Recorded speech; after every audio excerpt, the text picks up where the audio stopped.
In 1978, two groups of people walked into a psychology lab in Chicago. The first group had recently won the lottery. Big money, life-changing money. The second group had recently been in accidents that left them paralyzed. Researchers asked both groups the same question.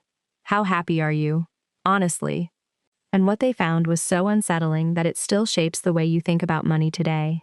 I am Michelle Lane, but you know me from that channel as the cartoon-style character Money Mitch. Let me say one thing before we continue, and then I will not bring it up again. I have gathered all my knowledge in a book on my website. If you want it, it is there, just in the description below. That is all. Now let's continue. The lottery winners were barely happier than the accident victims. And when the researchers checked back a year later, the winners had landed right back where they started, while the accident victims were not far behind them. That study became the most quoted proof that money cannot buy happiness.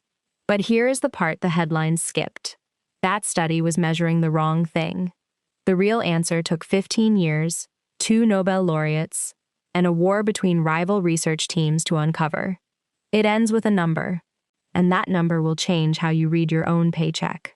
Stick with me to the end, because the people that number applies to are not the ones you would expect. To understand why those lottery winners felt so little, you have to go back 4 years before that lab, to economist Richard Easterlin. In 1974, Easterlin found something that quietly broke economics. Inside any single country, rich people report being happier than poor people. That holds everywhere.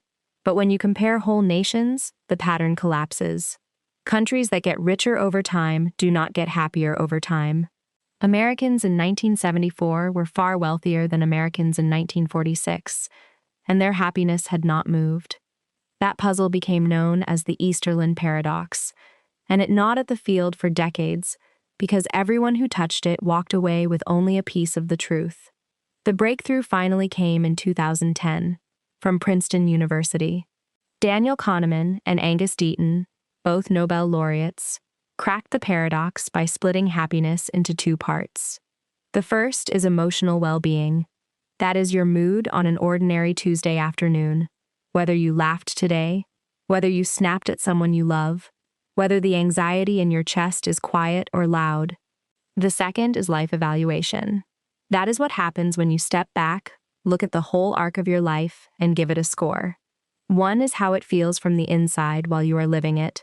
The other is how it looks from above when you are judging it. 2 different readings of the same life, and money does not treat them the same. In Gallup data covering hundreds of thousands of Americans, life evaluation climbed with income forever. No ceiling. More money, more satisfaction, all the way to the top. But emotional well-being stopped climbing right around $75,000 a year. Past that point, an extra raise barely moved how people actually felt on a normal day. That number became a worldwide mantra. People recited it at dinner tables, in break rooms, in every article about the good life. 75,000. It gave millions of people permission to stop running. And here is the strange part. The number was right. The story built on top of it was wrong. Why? Because of what the researchers actually asked. They asked a yes or no question. Were you happy yesterday? Yes or no. Between mild contentment and genuine joy, there is a vast middle, and the survey crushed it down to a coin flip. So when happiness kept climbing for people far past 75,000, the study simply could not see it. It was measuring in miles, while the real changes were happening in inches.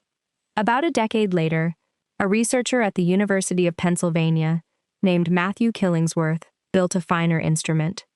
He created a smartphone app that pinged more than 33,000 people at random moments during their actual days. On the bus, in a meeting, at dinner. He collected over 1 million live mood readings, not filtered through the fog of memory, caught in the moment. And when he lined them up against income, the famous ceiling vanished. Not moved. Vanished. Happiness kept rising past 75,000, past 100,000, past every number you have been told was the finish line.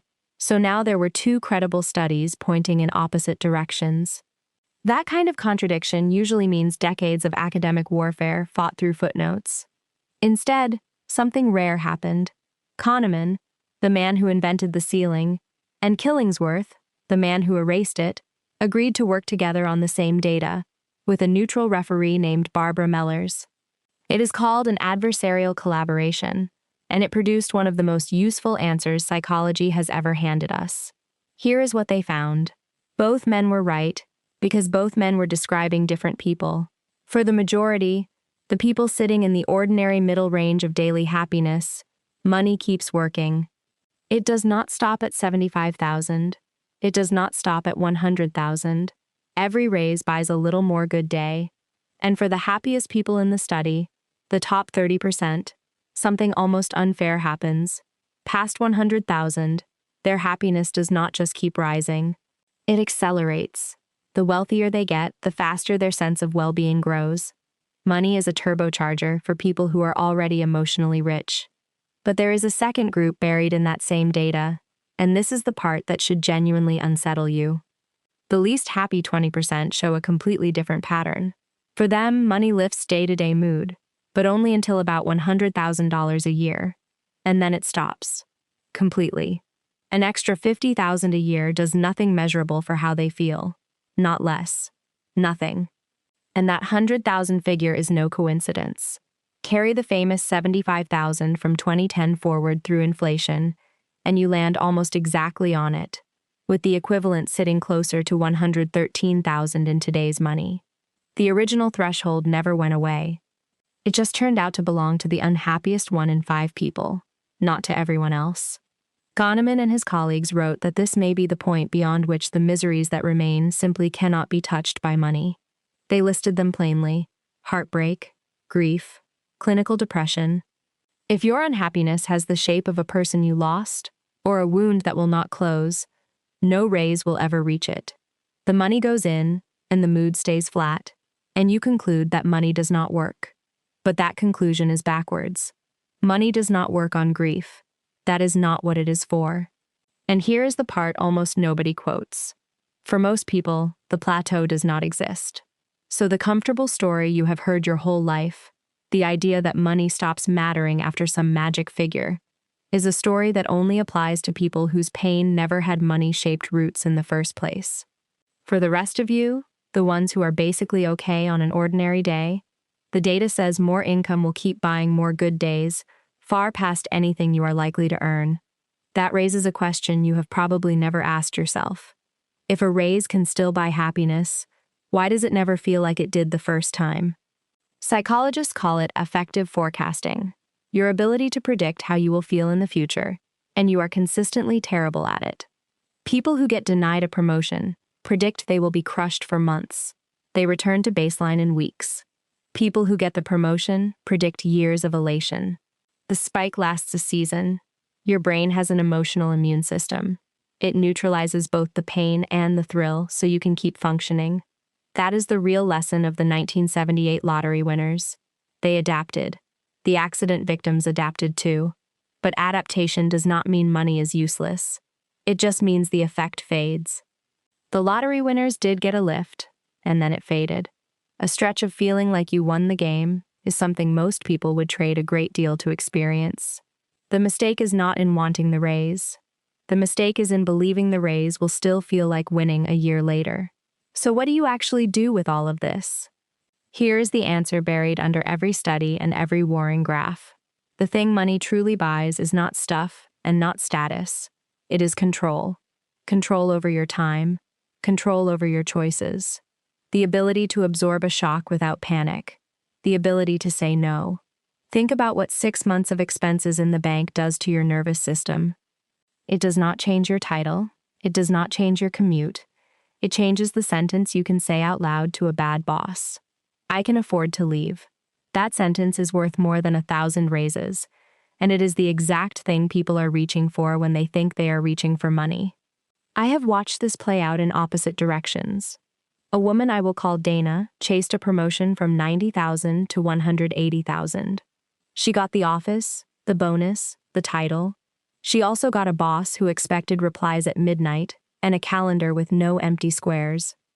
A year in, she realized the raise had purchased the opposite of what she wanted.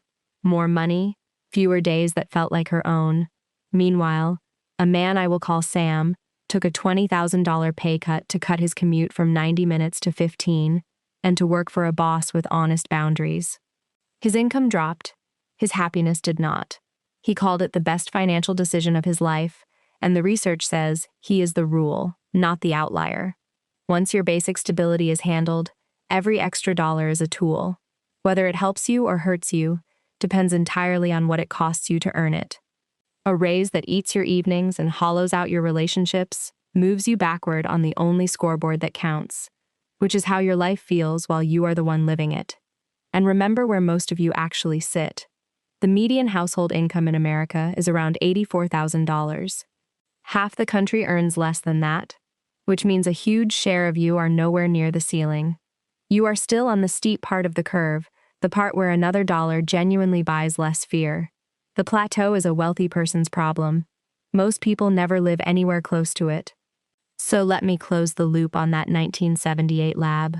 The lottery winners and the accident victims both adapted, and the world decided that meant money was worthless. The 15-year war between Nobel economists that followed gave us something far more precise. The famous ceiling is real, and it belongs only to the unhappy. $100,000, the same line from 2010, adjusted for inflation, is the point where money stops healing the wounds it cannot reach. But for everyone else, and that is most of you, there is no ceiling in sight. The chase is not the delusion you were told it was. The delusion is believing the number itself is the destination. The number that actually matters is not 75, or 100, or 113,000. It is the smallest figure that buys you the biggest feeling, the one that says, I have enough to choose. Below that line, climb without guilt, because the research is unambiguous that more money buys more good days. Above it, ask a different question of every raise. What does this cost me? Because a paycheck is a tool, not a medicine, and the only thing it was ever really for was buying back your own life. The 1978 winners learned that after the fact. You now have the chance to learn it before you win the game.